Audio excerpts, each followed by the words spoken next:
అనకాపల్లి జిల్లా అనకాపల్లి కసింకోటలో ఘనంగా పింఛన్ల పంపిణీ కార్యక్రమం ఇచ్చిన వాగ్దానం నిలబెట్టుకొని ఓటు అడుగుతున్నాం మంత్రి గుడివాడ అమర్నాథ్. రాష్ట్రంలో ఉన్నటువంటి పేదవాడికి ప్రభుత్వం చేస్తున్నటువంటి పండుగ ఈ పెన్షన్ల పంపిణీ అని మంత్రి పేర్కొన్నారు.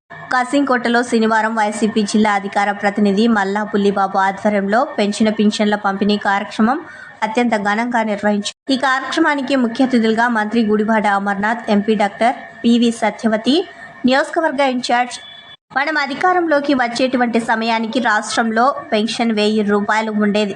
2019లో కేవలం 36 లక్షలు మాత్రమే ఆ రోజు ఉన్నటువంటి జనాభా 5,20,00,000 మంది ఉంటే ఈరోజు 5,30,00,000 మంది.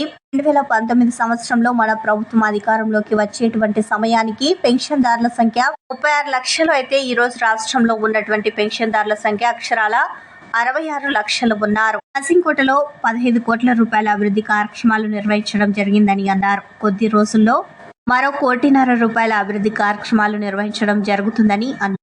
అభివృద్ధి జరగడానికి ముఖ్య కారణం నిరంతరం గ్రామాభివృద్ధి కోసం మల్లా బుల్లిబాబు మమ్మల్ని సంప్రదించడమే కారణమని అన్నారు. ఈ కార్యక్రమంలో వైసీపీ నాయకులు డాక్టర్ కె విష్ణుమూర్తి, రాష్ట్ర water works chairman Dilip Kumar, market committee chairman Gollivilli Srinu, YSR party MPP Kalagalakshmi, Gunnayya Naidu, Gorli Suribabu, mandal vice MPP Pentakota Jyothi Srinivas, YCP నాయకులు, కార్యకర్తలు, అభిమానులు పాల్గొన్నారు.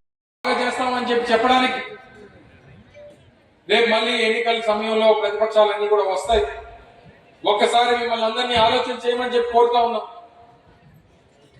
గత ప్రభుత్వాలు ఏనాడు చేయనటువంటి కార్యక్రమాలు చేసినటువంటి జగన్మోహన్ రెడ్డి గారికి ఓటేయాలో, ఎన్నికల్లో అనేక హామీలు ఇచ్చి ఏ రోజు మాట నిలబెట్టుకున్నటువంటి చంద్రబాబు నాయుడు ఓటేయాలో అన్నటువంటిది అది ప్రజలుగా మీరే నిర్ణయం తీసుకోవాలి.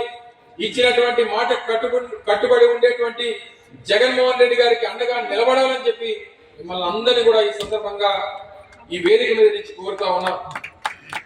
ఈ ఒక్క సంక్షేమ కార్యక్రమాలే కాదు, ఈరోజు గ్రామాల అభివృద్ధి, గ్రామాల్లో వ్యవస్థలు తీసుకొచ్చినటువంటి కార్యక్రమాలు, ప్రభుత్వంలో తీసుకొచ్చినటువంటి వ్యవస్థాపరమైనటువంటి మార్పులు, ఈరోజు ఒక్క కసింకోట గ్రామంలోనే 4 గ్రామ సచివాలయాలు ఏర్పాటు చేశాం, 4 రైతు భరోసా కేంద్రాలను ఏర్పాటు చేశాం, వెల్నెస్ క్లినిక్లు ఏర్పాటు చేశాం. దాదాపు